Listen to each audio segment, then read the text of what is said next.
Okey saudara, petang ini kami nak mengail saudara Sebelum itu kita pasang umpan dulu, kita siapkan kail yang ada dulu saudara. Inilah kailnya saudara, bukan sikit saudara, 20 butir langsung saudara Pening-pening kami nak mawak ni saudara, pening macam mana nak mawak ke tempat kail. Tak paksalah kami mawak macam gini saudara, pakai jenjet. Bukan kaleng-kaleng saudara. Itulah dia pokok kita ungkit lah lagi saudara. Ini kita pasang satu saudara. Kita pasang pula di sini satu saudara.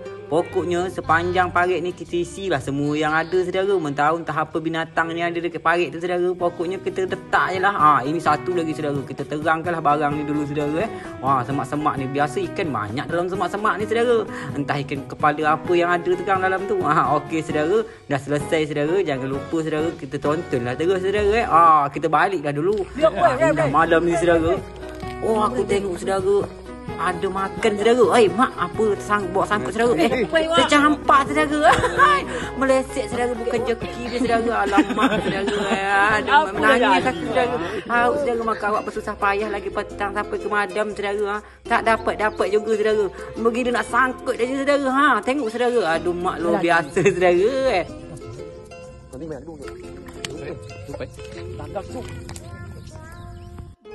Yang ini pula saudara, sampai terkangkang-kangkang aku mengangkang saudara.